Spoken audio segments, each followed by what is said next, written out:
दो टाइप की नॉलेज होती है। एक तो होती है एक्सप्लिसिट नॉलेज जो बुक्स में, टेक्स्ट में, जर्नल्स में अवेलेबल होती है। एक होती है इम्प्लिसिट नॉलेज जो कि टैक्टिकल नॉलेज होती है। अब खाना बनाना हम लोग सीख नहीं सकते, we have to assist somebody. हम लोग जब अपने डॉक्टर्स बनने की प्रैक्टिस करते हैं MBBS में, तो internship is a way to transfer implicit knowledge like cannula कैसे लगाने हैं, theory is a different thing, injection कैसे लगाना है, IV फ्लूइड्स कैसे देने हैं। तो इम्प्लिसिट नॉलेज, टैक्टिकल नॉलेज को ट्रांसफर करने का तरीका होता है कि आप उसके साथ समय स्पेंड करो, उसको क्रिटिकली ऑब्जर्व करो और उसके मूव्स को देखो। Because unfortunately implicit knowledge is not available in the textbook.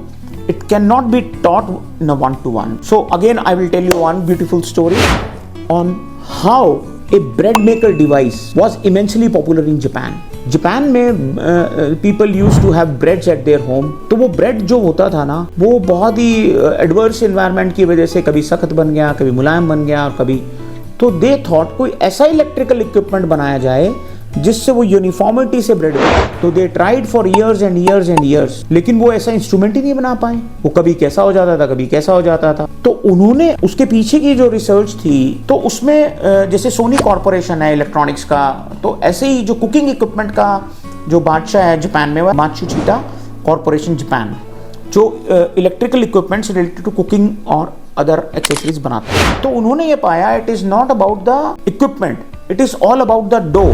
जो हम डो यूज करते हैं ना ब्रेड बनाने में, उसकी कंसिस्टेंसी और यूनिफॉर्मिटी नहीं है। तो उन्होंने कहा कि हम एक रेसिपी बना के ना शेयर करेंगे लोगों को। तो उन्होंने ढूंढा कि बेस्ट ब्रेड्स जापान में कहाँ मिलते हैं। तो Osaka international hotel Osaka Japan में, वहाँ पर उसकी जो बेकरी थी, उसमें one of the finest, softest, best breads मिलते हैं, जैसे कि बेस्ट सुशी जापान में सब स्टेशन में मिलती है। They are trying this perfection for so long and for so many years कि उसमें उनकी थॉट प्रोसेस में, उनकी सब ऑर्गेनाइजेशन में ये सब आ गया है थॉट प्रोसेस। अब वो ओसाका गए, वहाँ पर शेफ से मिले, शेफ ने उनको डेमोन्स्ट्रेट कर दिया, उन्होंने आके वही रेसिपी चालू कर दी। But they could not make it the way they were making it, results were adverse. Same equipment को वो ओसाका इंटरनेशनल होटल में लेके गए and the results were different. So a few of the company senior executives, they changed their thought process in the course of hotel management, और वहाँ पर उसी chef के अंदर उन्होंने काम करना शुरू किया। After working with the 2 years and working really hard, they were able to seek the technique कि क्या टेक्निक है, कैसे वो ब्रेड्स बनाते हैं और इसको कैसे स्टैंडर्डाइज कर सकते हैं और इसको हम कैसे ट्रांसफर कर सकते हैं। उनका मोटिव अकेला ये नहीं था कि वो सीखें, उनका मोटिव ये था कि कैसे हम इसको मिलियंस एंड मिलियंस लोगों को ट्रांसफर कर सकते हैं all over the world also. So they सीक्ड it. ये टेक्टिक नॉलेज था, उनको टाइम स्पेंड करके सीखना पड़ा, and rest is the history.